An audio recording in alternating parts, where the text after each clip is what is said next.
देवर्षि नारद बोले, दैत्यों की तीक्ष्ण प्रहारों से व्याकुल देवता इधर उधर भागने लगे। तब इंद्र आदि को इस प्रकार भयभीत देखकर गरुड़ पर चढ़े भगवान युद्ध में आगे बढ़े। उन्होंने अपना सारंग नामक धनुष उठाकर बड़े जोर से टंकार किया। त्रिलोक शब्दित हो गया। पल मात्र में ही भगवान विष्णु ने हजारों दैत्यों के सिर काट गिराए। यह देखकर जलंधर के क्रोध की सीमा न रही। फिर तो भगवान विष्णु और जलंधर का महान संग्राम हुआ। वाणों से आकाश भर गया। लोग आश्चर्य। भगवान विष्णु ने अपने वाणों के वेग से उस दैत्य का ध्वजा, क्षेत्र और धनुष बाण काट डाले तथा एक बाण से उसकी छाती में प्रहार किया। इससे व्यथित हो उसने अपनी प्रचंड गदा उठाकर मस्तक पर दे मारे। गरुड़ पृथ्वी पर गिर पड़ा। साथ ही क्रोध से उस दैत्य ने अपने होठ काटे और भगवान विष्णु की छाती में भी तीक्ष्ण बाण मारा। इसके उत्तर में भगवान विष्णु ने उसकी गदा काट दी और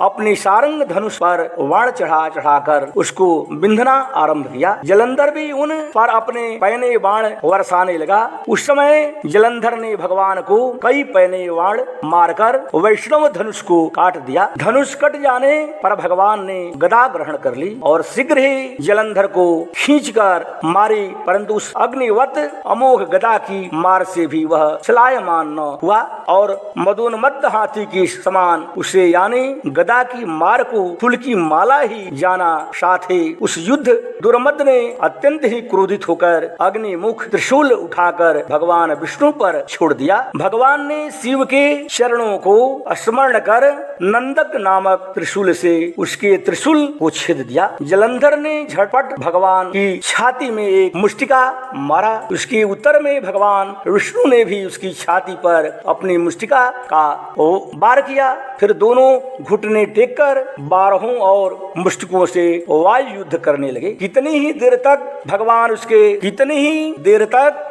उसके साथ युद्ध करते ही रहे। वह कुछ श्रमित से हो गए। तब सूर्य श्रेष्ठ मायावी से भगवान उस दैत्य से सर्वश्रेष्ठ मायावी से भगवान उस दैत्य से मेघवाणी से बोले, हे रण दुर्मद दैत्य श्रेष्ठ, धन्य है जो इस महायुद्ध में इतने बड़े बड़े आयुधों से भी भयभीत न हुआ। तेरे इस युद्ध से मैं बड़ा, तू जो चाहे वर मांग, मैं अदयी वस्तु भी आज तुम्हें दे दूंगा। मायावी भगवान विष्णु की ऐसी वाणी सुनकर जलंधर कहा, हे भावुक, यदि आप मुझ पर खुश हैं तो यह वर दीजिए कि आप मेरी वाहन के साथ सदा अपने सारे कुटुंबों सहित मेरे घर पर निवास करें। नारद जी कहते हैं, उसके ऐसे वचन सुनकर भगवान को खेद तो हुआ, किंतु उसी क्षण उन देवेश ने तथास्तु कह दिया। अब भगवान विष्णु सब देवताओं के साथ जलंधरपुर में जाकर निवास करने लगे। जलंधर अपनी वहन लक्ष्मी और देवताओं सहित भगवान को वहां पाकर बड़ा प्रसन्न हुआ।